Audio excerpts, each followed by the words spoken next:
Here we have another throwback, super throwback review of the Transformers Galaxy Force Deluxe Class Hotshot, a figure that was released almost 20 years ago, I think way back in 2004 or 2005 by Takara. The Hasbro version is the Cybertron version, which is the lighter colored version of this one. It's lighter blue, brighter red.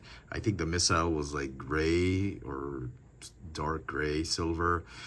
This one's obviously the Japanese version, Japanese market release, because the blue is a little off blue color, grayish blue, with darker shades of red and the clear, yellow clear plastic missile. Now, I'd like to thank my good buddy Robert for loaning me this figure for review, because as you know, we are getting a Generations figure version of this figure, the Transformers Legacy United Deluxe Class Cybertron Universe Hotshot. I've got mine on pre-order and I'm hoping it gets here soon, but in the meantime I figured why not review the original figure where that actual Legacy United figure was based off of, and luckily my buddy Robert still had his, and here it is. It looks amazing. I mean, it's kind of difficult to pose, but for a 20-year-old figure, this figure still holds up. It's huge for a deluxe class figure.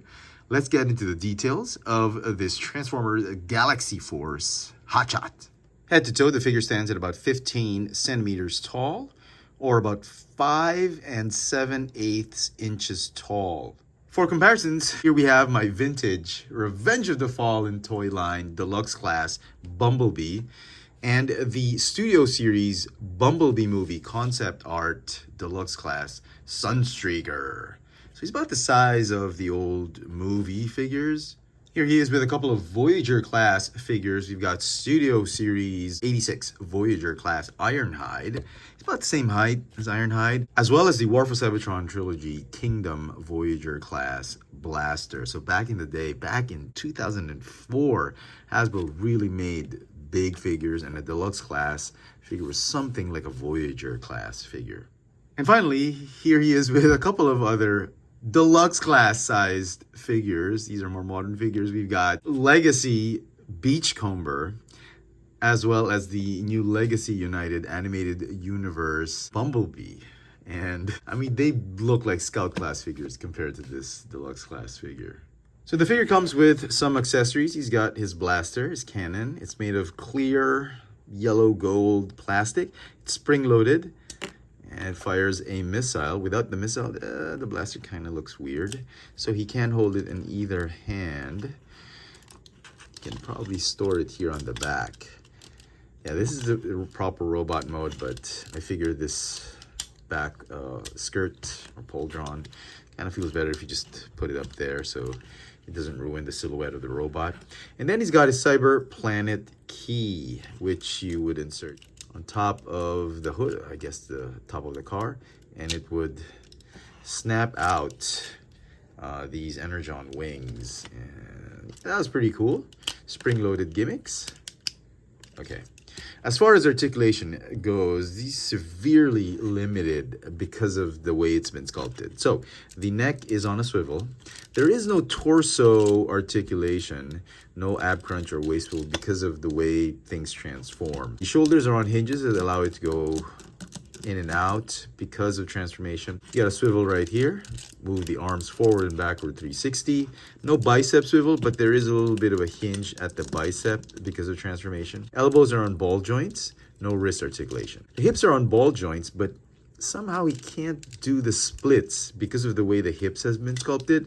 He can kind of kick forward and backward, but with great difficulty. So he's kind of difficult to pose. And he doesn't have a thigh swivel, so you can't really get him in some straddle stances or some wide stances or even running poses.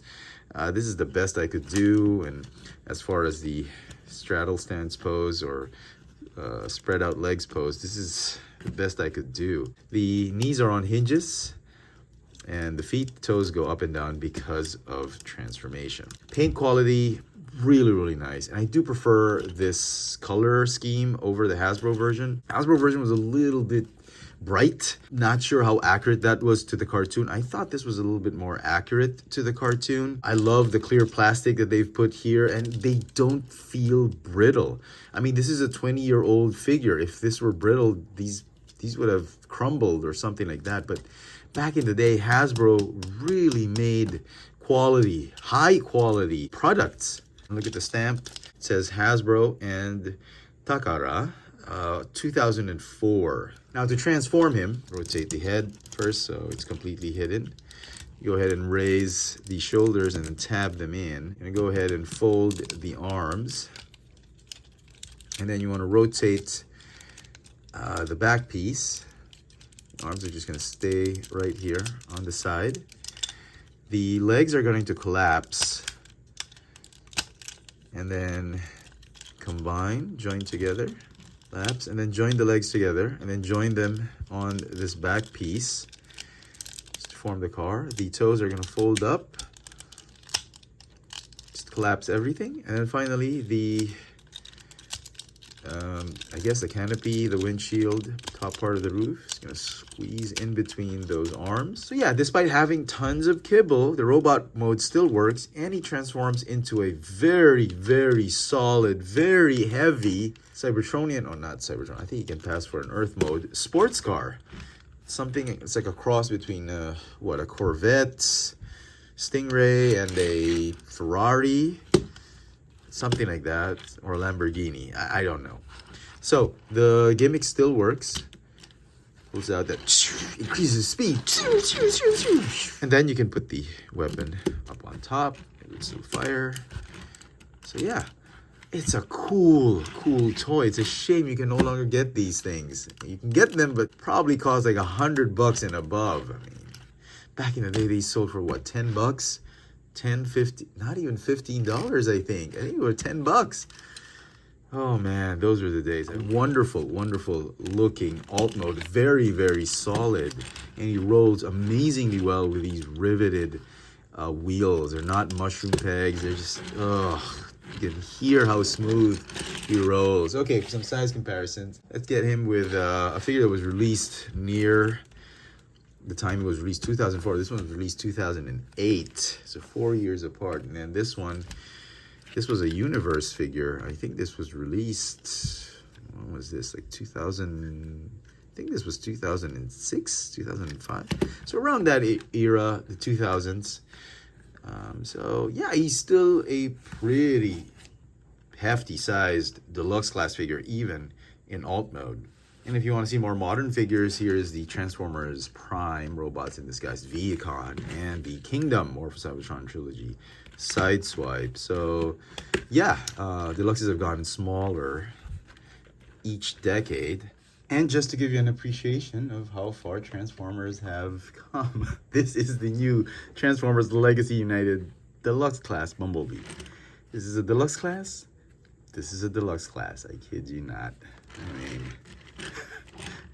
he feels like a Hot Wheels car compared to this guy. I mean, really. And so some final thoughts on this Galaxy Force Hotshot. I thought the figure was a very solid figure. My only gripe with this figure is really articulation and all that kibble that really hinders posability. I mean, this would be a fun figure because he's got enough articulation to really get him into some decent poses. But the way the figure has been sculpted, it just severely hinders any dynamic pose. I can't even get him into a decent final pose except for the superhero standing position. I mean, that was very frustrating. But nevertheless, I thought the figure had a very solid robot mode, a very solid car mode. Transformation was very straightforward. A lot of fun. The details are amazing. Fantastic sculpt. Very accurate to how he looked like on the cartoon. Particularly this color of the Japanese release, the Galaxy Force version. I really like this one. The figure is going to get an 8.5 out of 10. It's a shame they couldn't do much with that articulation. But they were learning. And with more articulation, the figures grew smaller and smaller. And the rest is history. I can't wait to get the new Legacy United version of this figure. Once I do, I will make sure to review that and have this guy ready to compare it with that new figure. Let me know in the comment section what you guys think of this Transformers Galaxy Force Deluxe Class Hotshot. Hit that notification bell so you never miss out on any of my latest video reviews. And if it's your first time here, please subscribe. Thanks for watching.